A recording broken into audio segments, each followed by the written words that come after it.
26 नवंबर 2024 को महाराष्ट्र विधानसभा का कार्यकाल पूरा हो जाएगा। उसके पहले विधानसभा चुनाव होने हैं। उम्मीद जताई जा रही है कि दशहरा के बाद महाराष्ट्र में चुनाव की घोषणा हो जाएगी। चुनाव की सुगबुगाहट होने के साथ ही राजनीतिक दलों के लोग अपनी अपनी शतरंजी चाल चलने की तैयारी में जुटे हुए हैं। महाराष्ट्र में सबसे अधिक उथल पुथल तब देखने को मिली जब बगावत करके एकनाथ शिंदे उद्धव ठाकरे से अलग हो गए और शिवसेना में दो फाड़ हो गई। अब चुनाव की आहट से सियासतदान अपनी राजनीतिक गोटी फिट करने में जुट गए हैं। एक दूसरे पर आरोप प्रत्यारोप का दौर भी चल पड़ा है। शिवसेना शिंदे गुट को छोड़कर उद्धव गुट में शामिल हुए दीपेश महात्रे 2024 में विधायक बनने का ख्वाब देख रहे हैं। उन्होंने डोंबिवली विधानसभा के आमदार भाजपा के रविंद्र चौहान पर जोरदार हमला बोला है। दीपेश महात्रे का कहना है कि जनता ने रविंद्र चौहान को जिताकर 15 वर्ष तक सदन में बनाए रखा, लेकिन रविंद्र चौहान ने डोंबिवली का विकास न करके अपना और अपने लोगों का विकास किया है। दूसरे दलों को लोगों से तोड़ना और लोगों के ऊपर फर्जी मुकदमे लगाने का काम किया है। जनता ने रविंद्र चौहान को कैबिनेट मंत्री बनाया, लेकिन डोंबिवली आज भी अनगिनत समस्याओं से जूझ रहा है। दीपेश महात्रे का कहना है कि जनता ने अब परिवर्तन लाने का मन बना लिया है। उनको डोंबिवली का विकास करने वाला चाहिए, न कि खुद का विकास करने वाला। डोंबिवली में 15 सालों से डोंबिवली ने लोगों को एमएलए बनाया, उसके बाद लोगों को राज्य मंत्री भी बनाया, उसके बाद कैबिनेट मिनिस्टर बनाया। तो ये कैबिनेट मिनिस्टर का मतदार संघ जो कॉन्स्टिट्यूएंसी है वो लगती नहीं है, उसमें कोई भी प्रकार का विकास हुआ नहीं, रोड नहीं हुए, कोई हॉस्पिटल्स नहीं हुए और कोई विकास के काम यहाँ पर नहीं। रविंद्र चौहान जो है वो विकास के काम छोड़कर बाकी सब काम करते हैं, मतलब पक्ष तोड़ना, पक्ष में से दूसरे पक्ष में से लोगों को लेना, लोगों के ऊपर गलत इल्जाम लगाकर उनके ऊपर केसेस करना, ये उनका काम है। विकास के काम में वो कभी उन्होंने कभी विकास के काम किए नहीं।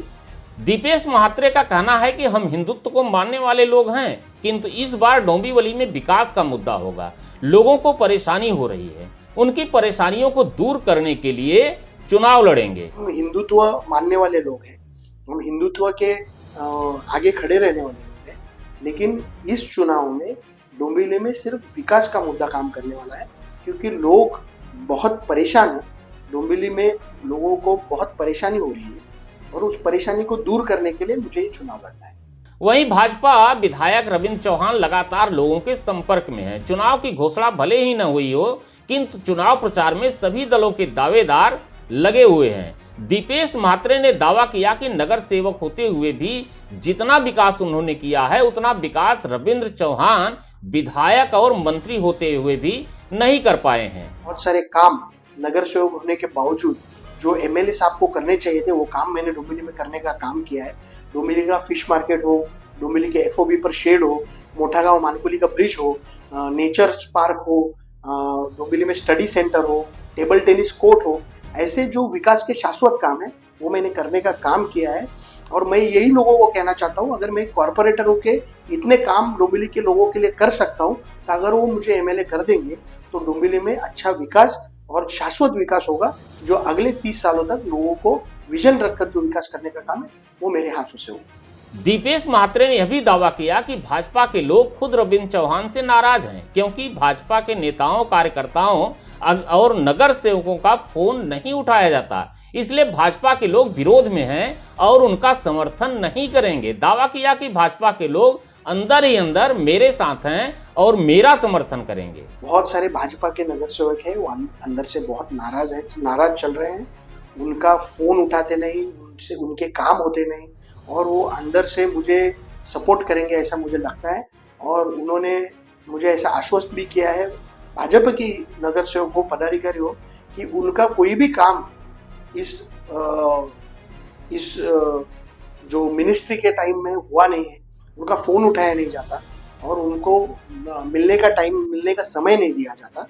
इस वजह से सारे जो उनके कॉर्पोरेटर है वो नाराज है और मुझे ऐसा लगता है कि वो मुझे मदद। दीपेश महात्रे का दावा है कि रविंद्र चौहान ने भाजपा को नुकसान पहुंचाया है। भाजपा को उन्होंने किनारे रख दिया और रविंद्र चौहान एंड कंपनी बना ली। रविंद्र चौहान साहब ने सिर्फ खुद का विकास किया, उनकी जो Ravindra Chauhan private limited company है उसका विकास किया। उन्होंने भाजपा को भी बाजू में रख दिया।